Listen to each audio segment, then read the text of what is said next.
Well, I think where President Biden won a legitimate and fair election. Hey, George, where you make a mistake is that people coming from the liberal side like you immediately say everything's a lie instead of saying there are two sides to everything. Historically, what would happen is if I said that I thought there was fraud, you would interview someone else who said there wasn't. But now you insert yourself in the middle and say the absolute fact is that everything I'm saying is a lie.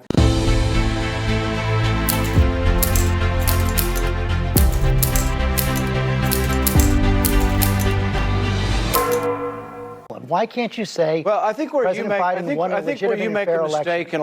Hey, George, where you make a mistake is that people coming from the liberal side like you immediately say everything's a lie instead of saying there are two sides to everything. Historically, what would happen is if I said that I thought there was fraud, you would interview someone else who said there wasn't. But now you insert yourself in the middle and say the absolute fact is that everything I'm saying is a lie. Well, because, Senator, I said what the president said was a lie because he said, hold on a second. He said the election was stolen. This election was not stolen. The results were certified in every single state after counts and recounts. You're saying that absolutely you're saying there was no fraud and it's all been investigated. That's just not true. I hope as the nation's anger cools, we can channel that energy into essential electoral reforms at the state level. America's admired around the world for our free elections. We absolutely must fix this mess and restore confidence and integrity to our elections. We must. You're just simply saying we're all liars. And I said it was a lie that the election was stolen. Premise that you're right and we're wrong. Well, let's talk about the specifics of it. In Wisconsin, tens of thousands of absentee votes had only the name on them and no address. Historically, those were thrown out. This time they weren't. They made special accommodations because they said, oh, it's a pandemic, and people forgot what their address was. So they changed the law after the fact. That is wrong. That's unconstitutional. And I plan on spending the next 2 years going around state to state and fixing these problems. And I won't be cowed by liberals in the media who say, there's no evidence here and you're a liar if you talk about election fraud. No, let's have an open debate. It's a free country. I want to get right to the impeachment trial that we're going to see on February 9th. As our viewers just heard, hours after that insurrection, you went on the Senate floor and you said it was incited by the President of the United States.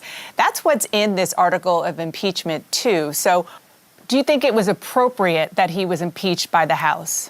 Well, yes, I believe that what is being alleged and what we saw, which is incitement to insurrection, is an impeachable offense. If not, what is?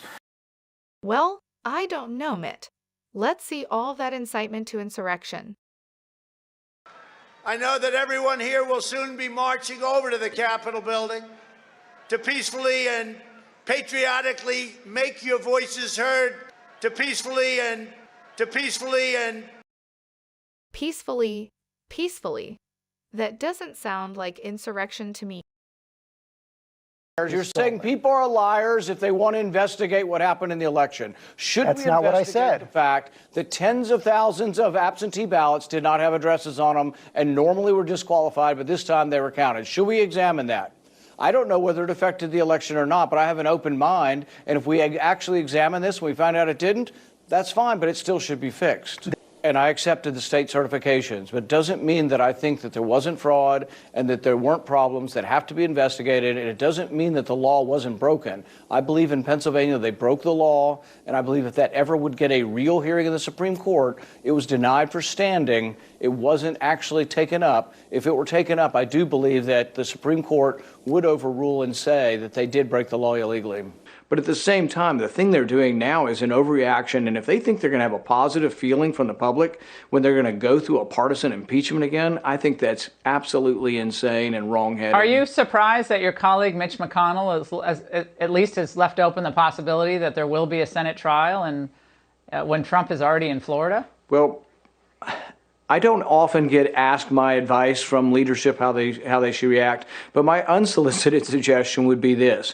They will destroy the Republican Party. If leadership is complicit with an impeachment, or if leadership votes for an impeachment, they will destroy the party. And impeachment is purely a partisan thing. It's for these moral, oh, I'm so much better than you and you're a bad person because I'm so moral. These are the kind of people that are going to do this. But at the same time, the impeachment is a wrong-headed partisan notion. But if Republicans go along with it, it'll destroy the party. A third of the Republicans will leave the party. Yeah. I mean, this isn't about whether donors. it was a right or wrong debate. Yeah, it wasn't about. This donors. isn't about anymore about the Electoral College. It's about the future of the party and whether you're going to ostracize and excommunicate President Trump from the party. Well, guess what? Millions of his fans will leave as well. American voters who supported President Trump will feel that they've been impeached and called a white supremacist too. The great irony of the last several weeks in the impeachment trial is that the Democrats accused the president of using his governmental office to go after his political opponent. The irony is they then used the impeachment process to go after their political opponent. In fact, as you look at the way it unfolded, they admitted as much. As the impeachment proceedings unfolded, they said, we didn't have time for witnesses. We had to get it done before Christmas because we wanted it done and ready to go for the election. They didn't have time for due process. They didn't have time for the president to call his own witnesses or cross-examine their witnesses. The great irony is they did exactly what they accused the president of. They used the government and the government's process to go after their political opponent. But the 14th Amendment says, "Nor shall any state deprive any person of life, liberty, or property without due process of law." No, the impeachment and the attacks on the president started 6 months before he was elected. We had something truly devastating to our republic happen. We had, for the first time in our history, a secret court decide to investigate a campaign. At the time when those of us who criticized this secret court for spying on the Trump campaign, they said, oh, it's just a conspiracy theory. None of this is happening. There's no there. But now that we've investigated it, guess what? The FISA court admits they were lied to. The FBI has now been proven to have lied 17 times. We've got a half a dozen people at the top level of our intelligence community who have admitted to having extreme bias. You remember James Clapper, the one who came to the Senate, and when asked by Senator Wyden, are you gathering information from Americans by the millions and storing it on government computers? James Clapper said no. He lied to Congress. Nobody chose to impeach him, but he lied to Congress and committed a felony. Is he in jail? No, he's making millions of dollars as a contributor on television now, using and peddling his national security influence for dollars after having committed a felony and lying to us.